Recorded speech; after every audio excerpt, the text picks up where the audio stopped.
Hey everybody, welcome into the Thinking Crypto podcast, your home for cryptocurrency news and interviews. I'm your host, Tony Edward. On your way in, please hit that subscribe button as well as the thumbs up button and leave a comment below. If you're listening on a podcast platform such as Spotify or Apple, please leave a 5-star rating and review. Folks, what a day it was for the markets because Trump said he reached a Greenland deal framework with NATO and he backed off the European tariffs. So the tariff back and forth continues. Oh my goodness, it's been crazy, right, guys? I think I have PTSD from all the tariffs and this and that and back and forth. And as a result, we're seeing gold cool off and silver cool off. So they started pulling back, but then the stock market started moving. The Russell is hitting new highs. You got the S&P 500 also breaking out, and so is the Nasdaq. However, I will still caution everybody. We got to wait and see. There's a lot of volatility with Trump, with his announcements and what he's doing with the tariffs. So the markets could really swing back and forth. It's really messy and it's hard to navigate, and we're just going to have to be patient. But at least we're seeing some good signs from the Russell. And, Bitcoin right now, it is at $89,929. So we're still waiting to see what's going to happen next if we go a bit lower, based on the Wyckoff spring model I've been sharing with you all. It looks like that's the direction it's heading, to retest some lows in the high 70s, around 78K or around 80. Then we see the actual spring, but not guaranteed that this happened because, again, the volatility of the political macroeconomic factors with Trump and other countries is really having an impact on markets. So we're going to have to wait and see here. So just be mentally prepared if Bitcoin dumps again and it goes down to test some of these lows before we go higher. And here, user bull theory, highlighted the volatility. He says, this is absolutely insane. First, Bitcoin pumped from 88K to 90,500 and liquidated 80 million in shorts. Then it dumped from 90,500 to 87,300 and liquidated $144 million in longs. Now, after Trump canceled tariffs on the EU, Bitcoin pumped from 87,300 to 90,500 and liquidated $202 million in shorts. Total $1 billion liquidated in 24 hours. So, a couple of lessons here.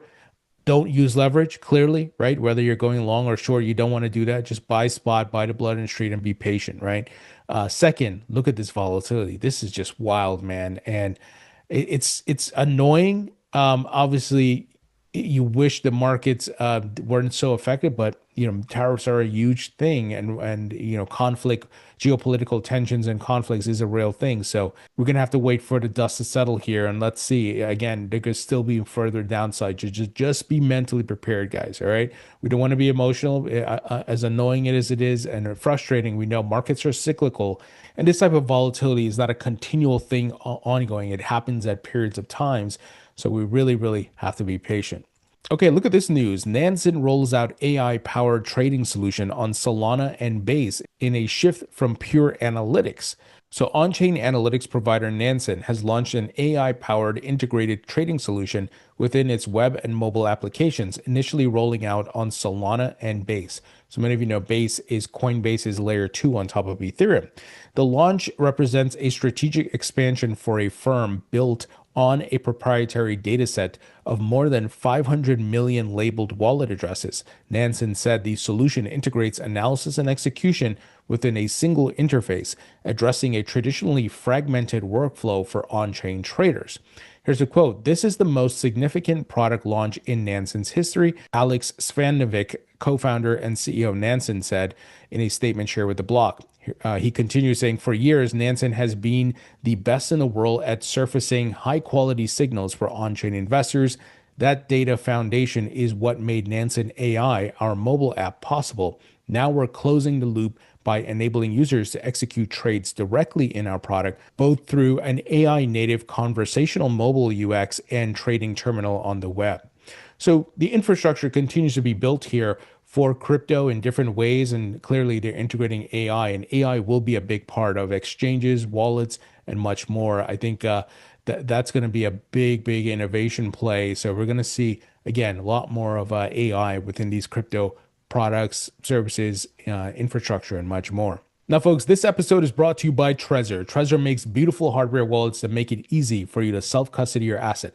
I'm a user of the Trezor Save 7 and the Trezor Save 5, and they were the ones who pioneered the crypto hardware wallets and the seed phrase setup. They started this in 2013, and their hardware wallets, guys, the code is open source, so anybody can view it. That's how much they trust what they've built. And their devices are beautiful, well designed, easy to use, huge screens. It just feels really great in your hands.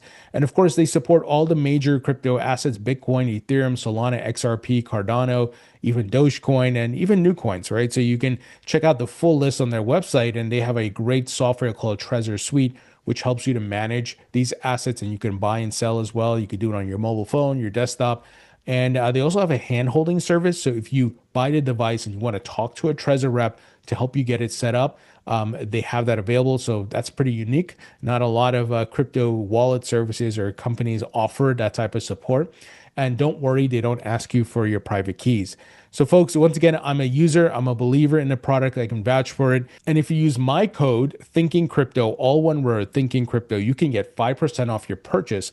So check it out, get a hardware wallet, safely store your assets. That's how I do it. I store the majority of my assets on a hardware wallet. I have been for years. I'm a big believer in self-custody. So once again, use the code Thinking Crypto to get a discount. Okay, folks, President Trump and a bunch of his representatives and the administration are in Davos at the World Economic Forum. And today you had President Trump talk about crypto, that he hopes to sign the crypto bill soon. I want to play the video of what he had to say. And also David Sachs weighed in on some things. So let's start with Trump. I'll play the clip here. To unleash innovation in savings and financing, I'm also working to ensure America remains the crypto capital of the world. And to that end, last year, I signed the landmark Genius Act into law. Now Congress is working very hard on crypto market structure legislation, Bitcoin, all of them, which I hope to sign very soon, unlocking new pathways for Americans to reach financial freedom. And I did it for two reasons. Number one, I thought it was politically good, and it was. I got tremendous political support. But more importantly, China wanted that market too. It's just like they want the AI. And we've got that market, I think, pretty well locked up. If I didn't do it, Biden was totally against it until before the election, when they realized that, there were millions of people voting against him over crypto. And all of a sudden, they loved it very much, but it was too late. They blew it. But it is politically popular, but it's much more importantly, we have to make it so that China doesn't get the hold of it. And once they have that hold, we're not going to be able to get it back. So this is great that he's mentioning this, and mentioning at the World Economic Forum. It's pretty significant, right? Amongst the other world leaders that are there. We know crypto is not just a US-based asset class. It's a global asset class. And we are seeing across the globe crypto legislation and the rules and the guardrails being put into place.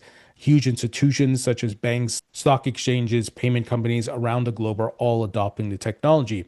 So I'm hoping, guys, by the end of Q1, this bill is on President Trump's desk and he's signing it into law, just like he did the Genius Act last year. And that will be really, really huge for the market. Now, David Sachs, also at with the World Economic Forum, he was interviewed by the folks at CNBC. And he predicts that after the market structure passes, he says banks are going to get fully into the crypto industry. So we know banks have already started building, right? We've seen it, JP Morgan, Citi, PNC, and many others. But once the rules are in place, you can imagine a lot of capital is going to be invested in this market. A lot of mergers and acquisitions are going to happen, expansions. It's going to be very bullish. So this is one of the reasons. This is a macro factor that I'm still believing there's one more leg left in this bull market, and this would be a huge one. And I've been saying for like a year now, I don't believe that the market maker is going to leave this type of landmark moment on the table and not use it to their advantage to pump the markets and have that blow off top, right? Now, you can disagree with me. There are some bearish signals on the charts, but at the same time, this time is different. As I've been highlighting since the halving, Bitcoin hit a new all-time high before the halving. The year after the halving is usually a green year. It was a red year. So that's different, right? In addition, a lot of people have been comparing this market as it is right now to 2021. And remember, November 2021, what happened? The market hit its top, but it was at the point where the Fed came out and said, hey, we're reducing our balance sheet. We're going into quantitative tightening. Rates are going up. We're going to reduce our securities purchases and all that, right? The balance sheet started going down. Rates started going up. We went into a bear market. The opposite is happening now. Literally in December, the Fed came out and said, yeah, we're going to continue to cut rates and we're starting quantitative easing. So very different environments for the markets and much more. And as I've been saying, the other asset classes are leading indicators. Gold and the stock market have been continuing to rally, and I believe a rotational liquidity is coming. But let me play the clip of what David Sachs had to say. A good compromise is everyone leaves a little bit unhappy, right? But I think what's going to happen is that after market structure passes, the banks are going to get fully into the crypto industry. So we're not going to have a separate banking industry and crypto industry. It's going to be one digital assets industry. And I think will they be regulated their opinions are going to evolve over time. And I bet you over time, the banks like the idea of paying yield because they're going to be in the stablecoin business. But will they also be regulated the same way? And I guess that's a big, I mean, the banks will say, hey, if they get to do all the same things we do, how come they don't get regulated the same way? Well, I guess because they're offering slightly different products, right? Yeah. So, but I mean, everyone offering the same product should be regulated in the same way, and we want to get to that harmonization. So there you have it. He expects these banks to go all in, folks. So a lot of capital is going to come into this market. Now, the sausage making process continues though, right? The bill is, of course, facing some challenges, but this is not uncommon for any legislation making its way through Congress and especially in the Senate. It's very hard to get bills through the Senate. In the House, it's pretty easy. Eleanor Tarrant, she got some updates here saying the following. Looks like those extra 2 weeks of negotiations to get Democrats to sign on officially were fruitless, and next week's Senate Agriculture markup is shaping up to be partisan.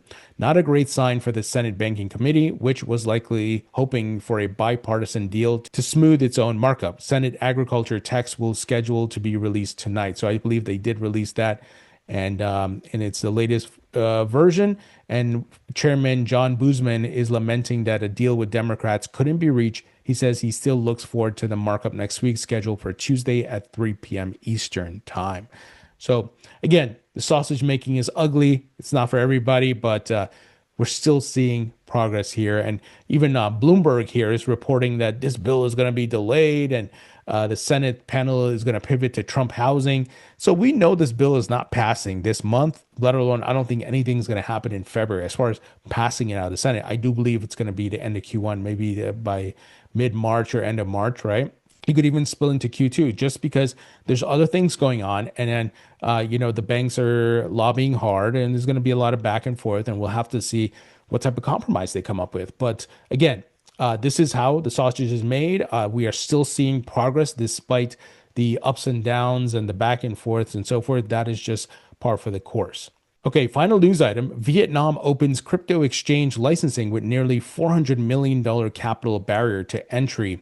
So again, across the globe, the legislation, the infrastructure, the guardrails being put into place. There's no banning of crypto. I've often said any country banning crypto is writing their economic death sentence because blockchain rails are going to power the markets, economies, and governments.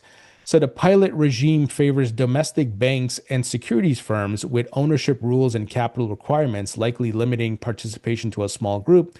The licensing rollout operationalizes last year's crypto law, moving Vietnam from legal recognition of digital assets to active supervision and enforcement of exchange activity.